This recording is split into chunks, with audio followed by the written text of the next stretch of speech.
What's happening? Of course, you know it's your boy B-High Radio Shout and stepping in the building. I got one of my podcast partners off in this thing, Ken Ivy, a.k.a. Pimp and Ken. What's good with it, Ken? Hey, man, you know, ain't nothing up but airplanes and white girls. You know what I'm talking about. Hey, man, yeah, now, man. Hey, man, sock it to my pocket like a rocket, man. Ew. Hey, you know what? Every time I call it, they say, Ken, you gonna be how you be so proper, right? Yeah. And they said, man, we want that OG Ken. So, you know, now they want me to pop my little shit. So, you know, I'm gonna pop a little shit for the Beehive fans out there. I know it's a lot of y'all Beehives out there.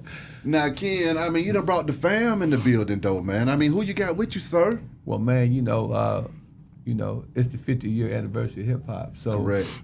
You know, I reached out to my man 17. You know, that's my little brother. You know, he was there. We was all there. You know, we part of the UGK Pimp C demonstration. So, you know, I said, brother, you know, we got to do something, you know, to commemorate Pimp C. You know, the country rap tunes. So we doing, you know, a documentary, you know, talking about the country rap tunes. Then we got K-Lo. He's going to revisit the music. He's a super producer from Jackson, Mississippi. They both from Mississippi. Yeah. So I thought it'd only be fitting. You know, they both down with hip hop fraternity to bring these brothers together, and that's what we do at the hip hop fraternity. We're a unifying body. So I wanted to unify these brothers, two brothers from Mississippi. I hope we can get David Bannon and all the rest of the brothers out of Mississippi, Murder Man. My man, Baby Ma, get all the Mississippi brothers come together, man, and let's do something for Mississippi. Because you know my mama and daddy was born in Mississippi. My God. So I have 80 acres in Mississippi. In Mississippi, if you got 60 acres, that's a city. So we have an Ivy City. Oh, that's cold. Yeah. My man Carlos, he grew up, you know, Carlos Miller, yeah. He grew up with all my family down there. You know, I used to see them go down there. We used to chase pigs and throw rocks at the pigs and chase the chickens and shit and get on the horses. You know, so I'm a Mississippi nigga too. You know what I'm saying? I went there every motherfucking. I ain't talking about. I'm talking about we Mississippi. We ain't Jackson. Yeah. We Oxford. So we. My grandma. We live way in the country. Yeah. So my daddy and my mom was from Tupelo, Mississippi. So they was way in the country. So you know what I'm saying? I identify with Mississippi, and you know a lot of people. Gino from Gino Goon Committee. All them brothers. You know they all down with me. You know what I'm saying? My man OG down there. Shout out to OG.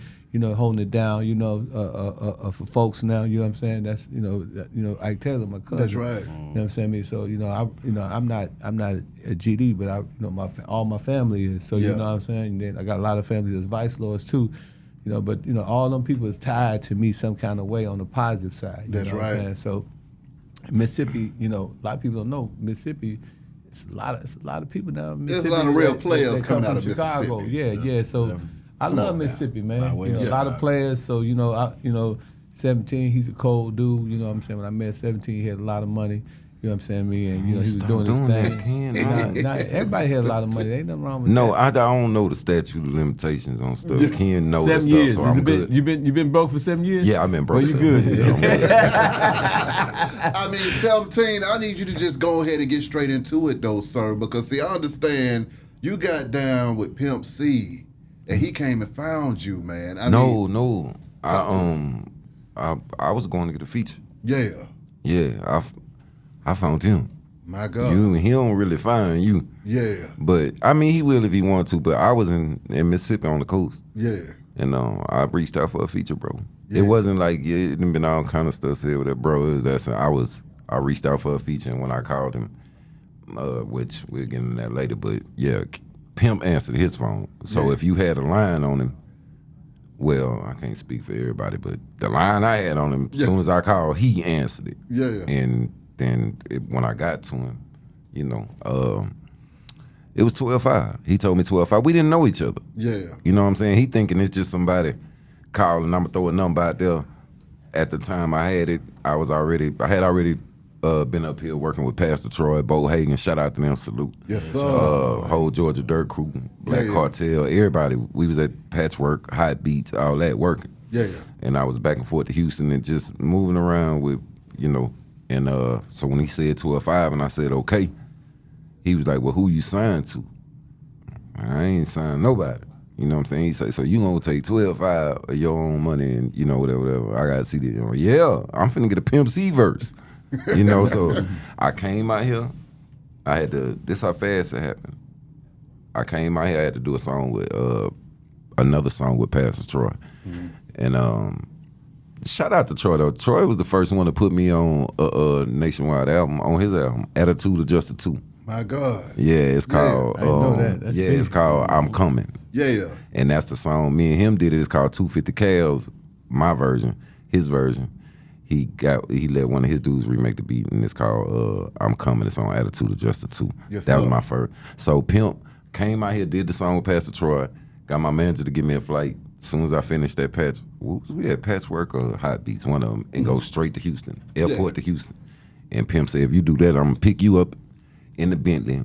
I might not supposed to say that. Fuck that. He say, if you gonna do all that, I'm gonna pick you up from the airport myself in the Bentley with a redhead bitch with red hair on the cock. And I promise to God, he picked me up with cocaine. That was her name, not cocaine. You know what I'm talking about? Yeah, cocaine. Okay, he picked me up with her Yeah. and red hair, and he said, as soon as I got in the backseat, we hugged, we embraced. He said, this little nigga came, he for real. I got in the car, he said, show that nigga that bush. She had on the emerald green skirt, beehive. She had on the emerald green skirt. It wasn't even a skirt, bro. That was like a, and all she had to do was just do like this a little bit, and that whole big, it looked like a red head, like afro. And that nigga looked at me and like just the started Wendy chick. Yeah, I was like, and I said, God damn. Like, it was so much hell. Like, and he told me on the phone. And everything he said from then on, then we went, and he kept me. And then when he gave my money back and he said, you with me, I really didn't, it didn't click. I didn't, like, that's like, he was always my favorite. So it was like, what he said? You know what I'm saying? A, shout out to A-Rex. A was in there. My cousin was in there, my manager, Chatty Boo, his son. You know what I'm saying? We all in there, and then we took off from there.